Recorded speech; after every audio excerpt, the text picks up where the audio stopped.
Bonjour, je vous retrouve aujourd'hui pour une petite vidéo qui concerne une carte que j'ai réalisée avec un tampon que je vous ai présenté hier en haul, un tampon que j'ai trouvé à Action. Vraiment ce tampon avec ces petits ours là, je l'ai reluqué de nombreuses fois sur des vidéos haul et j'avais vraiment envie de me le procurer. Je suis super contente de l'avoir parce que je le trouve trop mignon. Et je suis super contente également d'avoir la boîte de crayons de couleur parce que vraiment ces crayons je les adore. Ils sont vraiment, enfin moi je trouve qu'ils sont très bien, qu'ils sont top. Pour le prix, franchement 36 crayons de couleur pour ce prix là, je sais plus c'est d'ailleurs, mais je crois que c'est 3 ou 3,50 €. C'est vraiment bien, puis ils sont de bonne qualité je trouve. Alors je vais faire une colorisation avec donc des crayons de couleur et de l'essence minérale. C'est une technique que j'aime beaucoup parce que c'est une technique qui est simple. Vous voyez, je trempe mon estompe dans l'essence minérale un tout petit peu et puis je viens estomper mon crayonnage, ce qui me permet d'effacer un peu les traits de crayonnage et de diluer un peu la couleur, la pigmentation et franchement ça donne un rendu que j'aime beaucoup. Voilà. Juste au tout début de la vidéo, vous m'avez vu frotter les estompes sur en fait un carré qui doit servir à slimer les ongles, limer, polir, etc. les ongles. Bon, moi je me lime rarement les ongles en fait. Donc je l'ai descendu dans mon atelier, ce petit carré, et il me sert à frotter mes estompes parce qu'il faut effectivement faire attention à ce que l'estompe soit propre et qu'il n'y ait pas un mélange de couleurs. C'est l'accident qui peut arriver lorsque peut-être un petit peu moins concentré, on essaye d'estomper du rouge après avoir estompé du vert par exemple. Voilà, donc ça il faut y prêter attention. Moi j'en ai 2 estompes, donc j'essaye de faire attention de les utiliser dans des teintes qui se rapprochent. Voilà, donc là je vais vous laisser un petit peu avec la vidéo puisqu'il n'y a pas grand chose à dire. Je vais faire des choix de couleurs, finir ma petite colorisation et puis je vous reprends par la suite pour vous expliquer un petit peu ce que je fais. À tout à l'heure.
Voilà, donc le coloriage est bientôt terminé.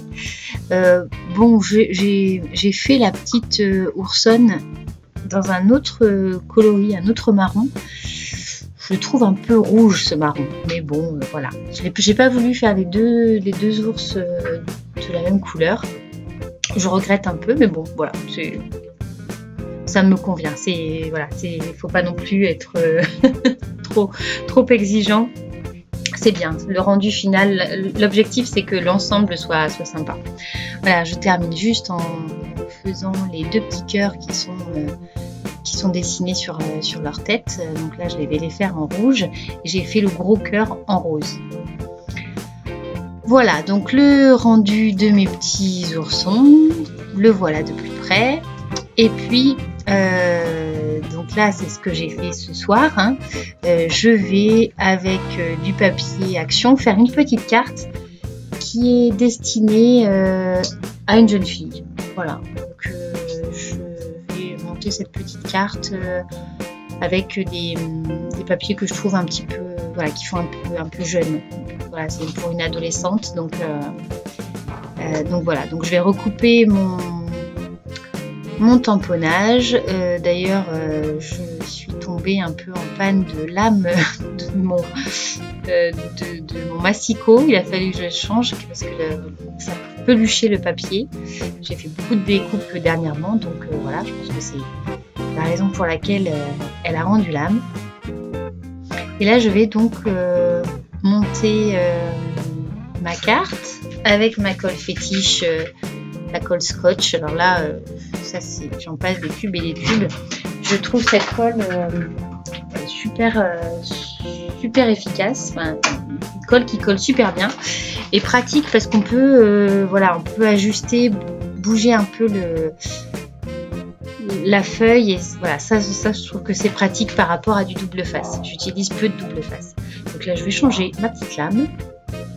Il faudra que j'en achète d'ailleurs parce que oui, ça s'use assez vite quand même. Enfin, quand on fait beaucoup de découpes, je trouve qu'elle s'use quand même assez vite. Bon, bref. Voilà, donc là j'ai collé. En fait, je mesure pas grand chose. En général, je fais tout ça. Voilà, ça se voit d'ailleurs. C'est trop grand. Donc reprenons. Je fais un peu comme ça vient. Je sais pas vous, mais moi j'aime bien faire comme ça. Il y a des fois où ça marche, puis il y a des fois où je suis moins contente, mais je fais souvent comme ça, à l'œil. Bon là je peux pas faire à l'œil, il faut quand même que je mesure un peu mon papier. Ce sont les petites cartes qui font, je crois, 12,5 par 12,5. C'est les petites cartes carrées, c'est pas les grandes. Voilà, donc là je vais faire avec mon papier de fond. Je trouvais que le rose rappelait bien le coloris du cœur, les écritures roses. Et là je vais utiliser le dernier tampon que j'ai acheté, qui est arrivé de chez AliExpress. Et je vais utiliser des petites découpes que je fais avec ma silhouette. Donc en fait, je découpe le contour du mot et puis comme ça, je peux venir tamponner après assez facilement. Alors là, je me suis fait une petite plaque pour tamponner avec un couvercle de chocolat Ferrero Rocher. Voilà, donc c'est Dream Big, l'inscription. Là, je l'ai faite en rose avec des encres de chez Action. Et en fait, vous allez voir que je ne vais pas utiliser ce tamponnage-là, je vais le garder. Et puis, je vais en utiliser un autre que j'avais fait, voilà, qui est en rouge et qui se voit mieux, c'est plus pertinent, je trouve, sur ma carte. Voilà, je vérifie bien que effectivement mon choix va se porter sur ce tamponnage en rouge. Et alors là, l'autre problème, c'est que je trouve que cette écriture ne ressort pas suffisamment sur ma carte. Donc je vais chercher comment faire pour le faire ressortir. Et donc voilà, je vais galérer un petit peu. Voilà, non, ça marche pas. Bon, comment? Et alors là, j'ai une arme magique que je sors très souvent. D'ailleurs, je suis en train de la chercher, l'arme magique. Mon arme magique, c'est mon washi tape doré. Alors celui-ci, donc j'en ai déjà utilisé un rouleau complet. Il a fallu que j'en rachète un chez Cultura, donc je le prends chez Cultura parce qu'il colle mieux. J'en ai de chez Action, mais je trouve qu'il colle pas bien. Et celui-là, il colle mieux. Et voilà. Et là, l'arme magique est arrivée et opère. Donc voilà, je vais finir ma carte comme ça. Donc là, il n'y a rien de nouveau. Donc je vais vous laisser terminer en musique. J'espère que ça vous aura plu. En tout cas, moi, je me suis bien amusée à la faire. Je la trouve très sympa, enfantine, mais suffisamment... voilà, je trouve que pour une jeune fille, début de l'adolescence, le milieu adolescente, je trouve que c'est sympa. J'espère que ça vous plaira. Je vous remercie d'avoir regardé jusqu'au bout. Et je vous dis à très vite. Bon scrap. Bisous.